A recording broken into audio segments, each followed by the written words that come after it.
Illustrator for logos or icons, and I'll show you some examples of what I mean by that. It just basically means a relatively small graphical um, depiction of something. So using Illustrator to make a smiley face or a graphic version of a cup or a graphic version of a chair or maybe even a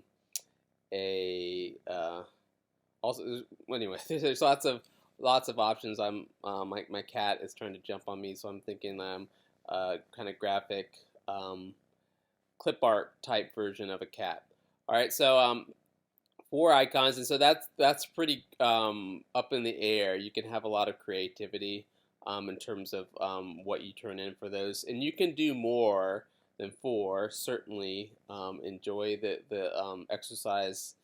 You're mostly going to be using the shape tool in Illustrator and choosing colors and things like that. And then for monograms. So I don't know, some of you might have gone to schools where we're allowed to put a little monogram, which is basically a little patch with your initials on your uniform, or maybe your mom or dad or aunt or uncle or something would stitch them to your clothes. Sometimes people make stickers, which is basically their initials to put on things. Like if you're on a team and you want to be able to tell the difference between your duffel bag and someone else's duffel bag, maybe you put a monogram on it in a different. I mean, there are lots of different ways of possibly doing that, right? So a digital monogram is basically just your initials, and I'll show you some examples. Being creative with fonts, colors. Usually, it's going to be kind of a basic shape, a square or a circle or oval. With color and then your initials. So four icons and four monograms. And then at the end of the week when you're done, you put them in a folder, zip up the folder, compress the folder, and then you turn it in right here. At the bottom here, there's a video that shows you how, once you create something in Illustrator, how to export it as a GIF or a PNG. So next week we're going to talk a little bit more about graphic formats. I mentioned before that a JPEG is the preferred format for any type of photo. It's a specific format that's designed to do really well, showing lots of different colors, lots that are in a photo, because a photo can actually have thousands of different colors that are digitally represented when the photo is taken. But for a graphic that's an image that doesn't necessarily have a photographic a photo element, then GIF and PNG are the best. And GIF was specifically designed for web graphics that aren't photos, that have a relatively small number of colors, and it allowed it to be a very small file. In terms of size, the amount of room and storage it takes up on a computer.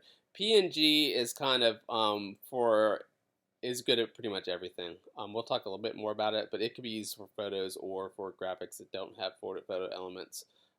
So either of these format types are acceptable for exporting an Illustrator file, and then you would be able to put them on a website later. Okay, so let me talk about first what you need to do. I found this. Let me see if it's open new. This is just like a 2-minute video to kind of get you kind of primed up. If you decided to like take an hour or two to start working on this week's activities and try to understand. So just watch this, and it basically tells you what the difference is between why you would choose to use Photoshop or Illustrator or InDesign. The short of it is that Photoshops are for working with anything that has photo elements in it, and Illustrator is more for creating a custom graphic, and InDesign is for laying out any type of print publication. Okay, so watch that. That's just a good way to kind of get into some work once you've decided to spend an hour and a half or whatever, getting into the week 1 activities. Okay, so this next one is really important to get started with, and for me, it always skips to the end here. But I want you to watch the whole thing. Um, Let me get past my advertisement. And basically, this is a professional who he works with T-shirts, and and he's explaining the differences why he would choose to use Illustrator um, versus Photoshop. And his professional work, I mean, he also has a video series. But in his professional work, there's different reasons why he would use Photoshop versus why he would choose to use Illustrator. And he's going to talk about the differences, and what he also gets into. Let me, if I can, yeah, is he talks about um, resolution, and it's important that you understand what resolution is. It's going to be on the midterm exam. Um, and you notice that in our first couple weeks activities, I had you resize photos, and one thing you did was change the resolution from maybe something that was much higher from your camera to either 96 or 72. And when you zoom into a photo, you can see the pixels here of colors. So I'm not sure where on this photo where a square inch would be, but this is probably like 300 dots or pixels of photo per square inch. And when you're working with Illustrator, you're working with a vector file, which is really creates a mathematical formula of ratios between lines and curves, and does not use pixels, so that when you scale it, it could be something that you print out to be on a t-shirt or something even smaller, or you could scale it way up to like the size of a billboard, and you wouldn't have to be worrying about all those pixels. So anyway, watch his explanation of resolution and the reasons why different applications he would choose to use Photoshop and Illustrator. And he focuses, I think, a little bit more on Illustrator, which is why I want you to watch it. And there's definitely some questions from this that are going to be on the midterm exam. So this is a great kind of, again, conceptually getting into why you would want to work with Illustrator and what you can do with it. Next, so these two here are kind of more to get you into a workflow. So this one is really fast, and it's not intended as a tutorial. It's really intended just to more see how kind of like a designer quickly uses Illustrator to create a custom graphic. And you can kind of see which tools the designer is clicking on, and kind of all the tweaking. It's kind of getting you more into the workflow. Okay, so it's not intended at all to teach you how to use it, because it would be a little bit overwhelming to do that. But just kind of seeing how they are getting into the design of this graphic or this icon. Now this icon is way more complex than what you need to create for this assignment. So don't get freaked out if you're watching this. It's just some students it might be useful. And then lastly, here is just another video on how to make an icon, and it goes a little bit into more detail, and it's very similar to the Adobe one that I've given you. So it's up to you if you want to focus on this one in terms of step-by-step how to create an icon, or the Adobe tutorial. So here are the two tutorials that I'm requiring to check out. First is just a tutorial on lynda.com about Illustrator in general, and the second one is how to create vector icons with Illustrator. And this is a actually this might be the same. No, yeah, this is an Adobe. And this is more of a reading. So it kind of depends. You can use that other one I just showed you if you prefer a YouTube video, or this where it's kind of scrolling down and you read. and it talks about the different tools that you're going to need to use to create. Looks like they're creating a camera too on this tutorial. Now there is a third tutorial that you do need to follow, and I could also put it up here. Now this one is for monograms, and it's another Adobe tutorial, and and this focuses on just how to make a simple monogram, and it focuses, as you can see, on making simple shapes. So basically, you're going to use the shape tool, and then also on fonts and putting them together. So when you do your four monograms and you want to follow this one, follow along. So let me. So I think I just got out of my course by accident. Let me get back to my course.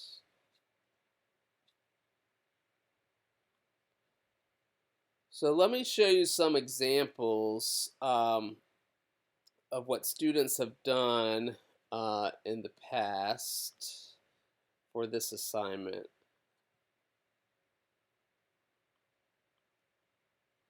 Okay, so again, this is from the last time I taught it a year ago, and so you'll see here examples of monograms. This would be a monogram, and examples of icons. So I mean, certainly by all means, you can be pretty creative. So here we have a relatively simple monogram, a nice, elegant font.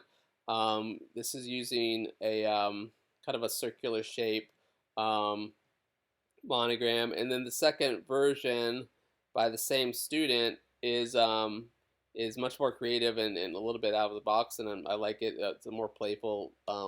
This one, so if you export as a GIF, you can make the background transparent. So basically, as you can see here, anything that's behind it, like on a web page or whatever application, you can see what's behind it rather than just a background of color.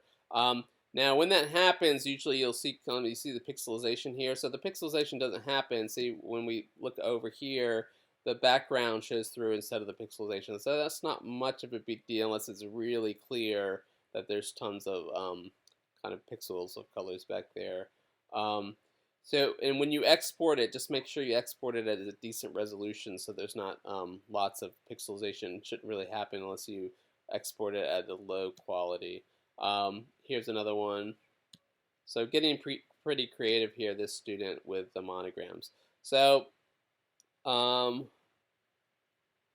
here's some, for a different student, some icons. So, and the one thing that the student didn't do correctly is she or he put them all on one big like palette canvas in Illustrator and exported them all together. I want each one separately, and the link that I'll show you again shows you how to make sure you just get, even if you design them all on one kind of palette or canvas, how to export each one individually, because that's how you would do it to place it on a web page or to place it in design for print publication.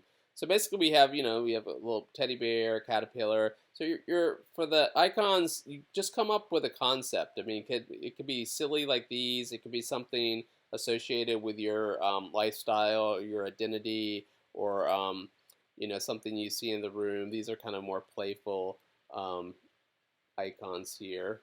And then we have her her monograms. And again, I like these. These are very creative. But the problem is that she exported them as one big GIF rather than individually 5 separate GIFs.